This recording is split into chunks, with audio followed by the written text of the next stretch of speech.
లక్ష్మీ జగన్నాథ గట్టు అనేటువంటిది పత్రిసారి ఎందుకు తన ఆత్మ అని చెప్పాడంటే, ప్రతి ఒక్కరి ఆత్మ గౌరవానికి అద్భుతంగా చూసుకునేటువంటి ఒక అద్భుత ప్రదేశం ఇది. పిరమిడ్ సేవాదల్లో ఉండేటువంటి ప్రతి మెంబర్ కు, ప్రతి వ్యక్తికి ఇది హెడ్ క్వార్టర్. మొత్తం హోల్ మూవ్మెంట్ కే హెడ్ క్వార్టర్ ఇది. ఇక్కడ రావడం లోపల నిన్నటి నుంచి నేను ఎంత ఆనందంగా ఉన్నానో మాటల్లో చెప్పలేను. నేను చేస్తున్న ఎన్నో వర్క్స్ లో బిజీగా ఉన్నాం, ఇక్కడికి వచ్చి కంప్లీట్ గా రిలాక్స్ అయిపోయాం హాయిగా.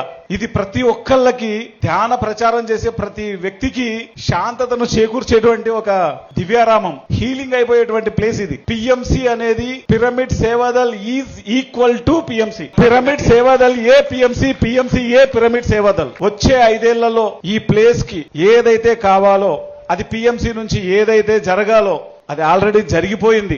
వచ్చే 5 ఏళ్లది కూడా జరిగిపోయింది. ఏం కావాలన్నా ఒక ఆలోచన వచ్చింది, అన్న పిరమిడ్ సేవాదలని ఒక ఎపిసోడ్ పెడితే బాగుంటుందన్న. వెంటనే అన్నతో మాట్లాడడం, ఎపిసోడ్ స్టార్ట్ చేసేసాం. హనుమంతరావు గారు ఎంత వర్క్ చేశారు, గట్టిగా చప్పట్లు కొడతాం పిరమిడ్ సేవాదల్ ఎపిసోడ్ కి. ఎందుకంటే ఒక కార్యక్రమం రూపంలో వస్తేనే అది ముందుకెళ్తుంది ప్రజల్లోకి. ఈయన ఎంతో వర్క్ చేశారు దాని మీద. సో మాస్టర్స్, మిమ్మల్ని అందరినీ రిక్వెస్ట్ చేస్తున్న విషయం ఏంటంటే, మనం ఏదైతే చేస్తున్నామో ఆ వర్క్ చేసేటప్పుడు ఎన్నో విషయాలకు గురవుతూ ఉంటాం. వర్క్ చేసే వాళ్ళకి ఎన్నో రకాల పాజిటివ్ వర్క్ జరుగుతున్నప్పుడు ఒక ఫోర్స్, ఆపోజిట్ ఫోర్స్ ఎప్పుడూ ఉంటుంది. కానీ ఆ ఫోర్స్ ను ఇంత ముందు వెళ్లి పత్రిసారితో చెప్పుకునే వాళ్ళం. ఇప్పుడు ఎక్కడ చెప్పుకుంటారంటే పిరమిడ్ సేవాదల్లో చెప్పుకుంటారు. ఒక పాండురంగయ్య శెట్టి గారు ఉన్నారు, ఒక పరమేశ్వర్ రెడ్డి గారు ఉన్నారు.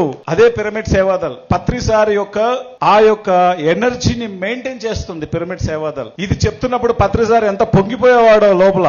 నా ఆర్మీ ఇది, నా ఆర్మీ అని చెప్పేసి. అన్న చెప్పినట్లు ఇది భూతల ఆర్మీ, అది ఎయిర్ ఫోర్స్ ఆర్మీ. ఏ ఆర్మీ అయినా ఒక వ్యక్తికి ధ్యానం చెప్పడమే మన యొక్క ఎజెండా.